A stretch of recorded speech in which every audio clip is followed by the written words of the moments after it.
Good morning, good evening. जब भी आप ये वीडियो देख रहे हैं, हम क्लास 12th का chapter 10 colonialism and the country side discuss कर रहे थे। इसमें हमने बॉम्बे दक्कन वाले एरिया को कवर करना शुरू किया था और हमने देखा था कि जैसे पहले बंगाल में परमानेंट सेटलमेंट इंट्रोड्यूस हुई थी, लेकिन अब उनको धीरे धीरे रियलाइज हुआ कि परमानेंट सेटलमेंट उतनी सक्सेसफुल नहीं थी। उसके बहुत से रीजंस थे जो हमने डिस्कस किए थे और वो बहुत इंपॉर्टेंट थे, आपसे क्वेश्चन पूछा जा सकता है। तो यहाँ पे कौन सा सिस्टम इंट्रोड्यूस हुआ? रयोतवारी सिस्टम सेटलमेंट। अब रयोतवारी सेटलमेंट में क्या हो रहा था? डायरेक्ट रायत या पेजेंट से रेवेन्यू कलेक्ट किया जा रहा था, जबकि परमानेंट सेटलमेंट में क्या था? परमानेंट सेटलमेंट में बीच में जमींदार कलेक्ट किया करते थे रेवेन्यू और फिर वो ब्रिटिशर्स को दिया करते थे। हमने इसमें देखा कि पेजेंट्स को कितनी सारी परेशानियां हो रही थी और कैसे प्राइसेस धीरे धीरे कम हो रहे थे, तो किसान अपने टैक्स को पे ही नहीं कर पा रहे थे। फिर एकदम से 1845 के बाद थोड़ी सी रिकवरी होने लगी थी और अब हम शुरू करने वाले हैं कॉटन बूम को। तो मैंने आपको ये एक्सप्लेन किया था कि कैसे ये इंक्रीज हो रहा है ना 1862 से 60 के बीच में, और लगभग 64 तक यही है, बट फिर उसके बाद ये एकदम से नीचे आ गया। तो ये पूरी जो जर्नी है ये अब हम इस टॉपिक में डिस्कस करने वाले हैं। So hello and welcome to success mindset channel. अगर आप चैनल से फर्स्ट टाइम जुड़ रहे हैं तो चैनल को सब्सक्राइब करना और बेल आइकन को क्लिक करना मत भूलिएगा। वीडियो अच्छी लगी या कुछ इन्फॉर्मेटिव सीखने को मिला तो वीडियो को डेफिनेटली लाइक कर दीजिएगा। कोई व्यूज हो, कोई डाउट हो तो आप मुझसे कमेंट बॉक्स में पूछ सकते हैं। तो शुरू करते हैं कॉटन बूम। अब हम 1860s की बात करेंगे क्योंकि ये 1860s में कॉटन में एकदम से राइज आ रहा है। तो इससे पहले क्या हो रहा था? 3/4 ऑफ द कॉटन जो ब्रिटेन में इंपोर्ट का मतलब क्या होता है? ब्रिटेन में जा रही थी, वो अमेरिका से आ रही थी। पर जब अमेरिका के ऊपर इतनी ज्यादा डिपेंडेंस हो गई और अमेरिका से सप्लाई नहीं आ रही थी, तो अब उन्होंने सोचा कि हमें कोई दूसरा ऑप्शन ढूंढना पड़ेगा, क्योंकि पहले तो इमेजिन 3/4 कॉटन आ रही है अमेरिका से, अब वहां से अगर नहीं आएगी तो क्वेश्चन आता था कि कहाँ से आएगी। तो उन्होंने ऑल्टरनेटिव सोर्सेज ढूंढने शुरू किए। 1857 में cotton supply association was founded in Britain. अब ये ना एक एमसीक्यू क्वेश्चन आता है कि 1857 में कॉटन एसोसिएशन इंडिया में फाउंड हुई थी बाय ब्रिटेन, ट्रू या फॉल्स?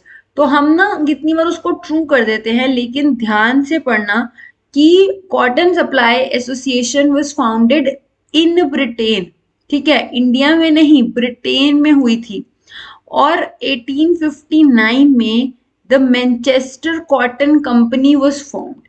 1857 में एसोसिएशन बनी और 1859 में मैनचेस्टर कॉटन की कंपनी बनी, जिसका काम ये था कि कहीं भी पूरी दुनिया में जहां पे भी कॉटन की प्रोडक्शन हो रही है उन जगहों को देखना। तो उन लोगों ने इंडिया को देखा और उन्होंने कहा कि इंडिया में तो बहुत अच्छी कंडीशंस हैं जो हमें कॉटन सप्लाई कर सकता है। यहाँ की सॉइल, यहाँ का क्लाइमेट बिल्कुल सूटेबल है जो हमें कॉटन दे सके, और सबसे बड़ी बात यह है कि हमारी खुद की कॉलोनी है और यहाँ पे हमें चीप लेबर मिल जाएगी, हम इनसे आराम से काम करवा सकेंगे। तो कॉटन के लिए ये वाली जगह तो बेस्ट रहेगी। तो जब जब अमेरिकन सिविल वॉर हुआ, कब हुआ? 1861 में हुआ। तब 3/4 ऑफ द कॉटन जो अमेरिका से आ रही थी वो आनी बंद हो गई। तो एकदम से पैनिक हो गया कि अब कॉटन कहाँ से आएगी, क्योंकि कॉटन से ही आप क्लॉथ बनाओगे। कॉटन तो बहुत इंपॉर्टेंट चीज है ना। तो ब्रिटेन में एकदम से पैनिक हुआ कि अब कहाँ से आएगी कॉटन। जो अमेरिका की कॉटन पहले आ रही थी उस सपोज 2 करोड़ तक आ रही थी पहले, अब वो फेल होके सिर्फ 55,000 बेल्स तक हो गई। तो अब देख रहे हो एक साल में कितना ज्यादा गिरावट आ गई कॉटन अमेरिका से जो आ रही थी। अब वहां जब ये डिक्रीज हुआ तो इंडिया में इंक्रीज आने लगा। कैसे? अब उन्होंने इंडिया में कहा कि आप यहाँ पे कॉटन उगानी शुरू कर दो। बॉम्बे का एरिया, जो एरिया कॉटन के लिए बिल्कुल सूटेबल था, वहां पे बोला गया कि आप कॉटन उगाने की शुरू करो, उनको एनकरेज किया गया। कॉटन के प्राइसेस बढ़ने लगे क्योंकि एक्सपोर्ट होने लगा। इंडिया से कॉटन जा रही थी, कहाँ जा रही थी? ब्रिटेन जा रही थी, क्योंकि अमेरिका से कॉटन आनी बंद हो गई थी। बहुत ज्यादा एडवांसेस दिए जा रहे थे क्योंकि ये बात साहूकार को भी पता थी कि कॉटन की डिमांड बहुत ज्यादा है और बहुत हाई प्राइस इनको मिलेगा। तो साहूकार ने एडवांस देना शुरू कर दिया, लोन्स देने शुरू कर दिए कॉटन ग्रो करने पे। और उन्होंने कहा लोगों को कि आप अपना जो प्रोड्यूस है, देखो ये न्यूज कि कॉटन अब यहाँ पे उगाई जाएगी और कॉटन के प्राइसेस बढ़ जाएंगे, ये न्यूज एक साहूकार या एक जिन लोगों को इन न्यूज के बारे में ज्यादा अवेयरनेस है उनको पता चलेगा कि मार्केट में क्या हो रहा है वर्ल्ड में। लेकिन एक नॉर्मल विलेजर जो एक पेजेंट किसान है उसको नहीं पता। वो तो इसी बात में खुश है कि उसको लोन मिल रहा है या उसको एडवांस मिल रहा है कॉटन ग्रो करने के लिए। पर इसमें शर्त क्या रखी साहूकार ने कि तुम्हारे यहाँ जितनी भी इस लैंड, सपोज इस लैंड में कॉटन ग्रो होगी, तो इस लैंड में जितनी भी कॉटन ग्रो होगी वो पेजेंट खुद आके मनी लेंडर को देगा। मनी लेंडर उसको जो भी मनी बनेगी वो दे देगा और मनी लेंडर खुद जाके उसको मार्केट में बेचेगा। ठीक है, तो इससे फायदा पेजेंट को तो बहुत ही कम, और सबसे ज्यादा फायदा किसको होगा? मनी लेंडर को होगा। तो एकदम से हर जगह पे कॉटन को लेके जो लोन्स देने थे, उधार देना था, वो देना बहुत ज्यादा बढ़ गया। इस डेवलपमेंट का इम्पैक्ट दक्कन की साइड में बहुत हुआ। जो रायट्स थे डेक्कन की विलेजेस में, उन्होंने देखा कि उनको लिमिटलेस क्रेडिट, मतलब पहले तो उन लोगों को मनी लेंडर्स एक लिमिटेड अमाउंट का उधार देते थे कि आपको कुछ गिरवी रखना पड़ेगा, कुछ कोलैटरल देनी पड़ेगी, कुछ जमीन हो, कोई गहने हो, उनको दो और उसके बदले हम तुम्हें थोड़े से पैसे देंगे। लेकिन जब बात कॉटन की आ रही थी तो उनको बहुत सारा एडवांस मिल रहा था, ₹100 एज अ एडवांस हर एकड़ ऑफ लैंड जहां पे कॉटन ग्रो की जा रही थी। ये एडवांस हर को किसी को नहीं मिल रहा था, सिर्फ उनको मिल रहा था जो कॉटन ग्रो करना अपने लैंड पे ग्रो करने वाले थे, सिर्फ उनको ही ये एडवांसेस दिए जा रहे थे। और उन्होंने लॉन्ग टर्म लोन्स, पहले क्या होता था उनको थोड़े कि मैं तुम्हें ये वाला क्रॉप ग्रो होगा, सपोज 2 महीने में ग्रो हो जाएगा या 1 साल में, मैं आप तुम्हें ये पैसे वापस देने हैं। लेकिन अब क्योंकि उनको पता था कि कॉटन की डिमांड तो बढ़ेगी, क्योंकि पता नहीं था कि अमेरिका का वॉर कब खत्म होगा, तो उन्होंने कहा कि आप लॉन्ग टर्म लोन ले लो हमसे। पर क्योंकि इनको पता था कि फायदा होगा और इनको पैसे तो वापस मिलने ही मिलने हैं, तो साहूकार ने बहुत सारा लोन देना शुरू कर दिया किसानों को। अभी तक बेसिकली हम यही बात अभी समझा रहे हैं आपको।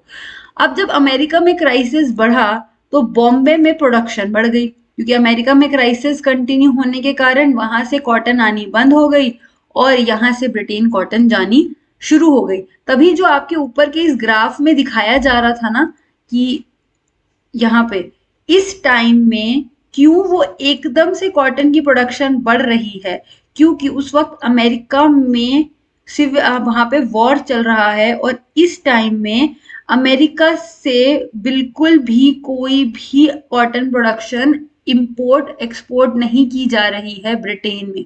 तो ब्रिटेन कहाँ से ले रहा है? ब्रिटेन ले रहा है इंडिया से कॉटन। तो इसीलिए कॉटन प्रोडक्शन इंडिया में बहुत ज्यादा बढ़ गई इस टाइम में।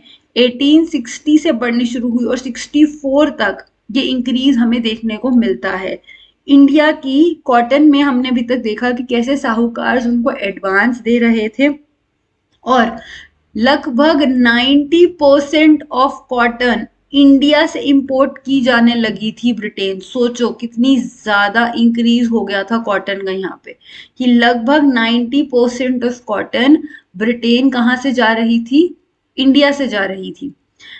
लेकिन मैंने जैसे बोला कि कॉटन जो एक्चुअल में किसान उगा रहा है उसको इसका कोई ज्यादा फायदा नहीं मिला। सिर्फ जो बहुत अमीर किसान थे जिनके पास बहुत बड़ी बड़ी लैंड थी, या फिर जो जमींदार थे या जो मनी लेंडर्स थे, उनको मुनाफा हुआ। कॉटन बहुत ज्यादा एक्सपैंड होने लग गई। हर कोई कॉटन, अगर आपने जमीन पे कॉटन उगानी है आपको फटाफट उधार मिल जाएगा, क्योंकि उनको पता था कि कॉटन एक ऐसी चीज है जिसका प्राइस ना जाने कितना ही बढ़ जाएगा। तो इससे ये आपको याद रखना है कि एक्चुअल बेनिफिट किसको हो रहा था उस बूम में। आपसे क्वेश्चन पूछा जा सकता है कि कॉटन बूम जब हो रहा था 1960-64 के बीच में, तो क्या एक्चुअल में पेजेंट को कोई बेनिफिट हो रहा था? तो आप कहोगे नहीं, ये प्रोस्पेरिटी पेजेंट्स को नहीं मिली थी, इसका बेनिफिट सिर्फ जो एक अमीर किसान था या मनी लेंडर्स थे उनको मिल रहा था, क्योंकि वो इतना सारा जो ये लोन दे रहे हैं वो लोगों को झुकाना तो पड़ेगा ही ना। आज आप कितना ही लोन ले लो, लेकिन आपको कभी ना कभी तो उस लोन को विद इंटरेस्ट आपको वापस करना पड़ेगा। तो वो चीज एक नॉर्मल किसान के लिए बहुत मुश्किल था, और इसीलिए उनको कोई फायदा नहीं हो रहा था। फायदा किसको हो रहा था? अमीर लोगों को फायदा हो रहा था। अब एकदम से क्रेडिट ड्राई अप, क्रेडिट क्या होता है? जो आपने बेसिकली लोन दिया है, उधार दिया है, वो ड्राई अप हो गए, वो मिलने बंद हो गए। ऐसा क्या हुआ?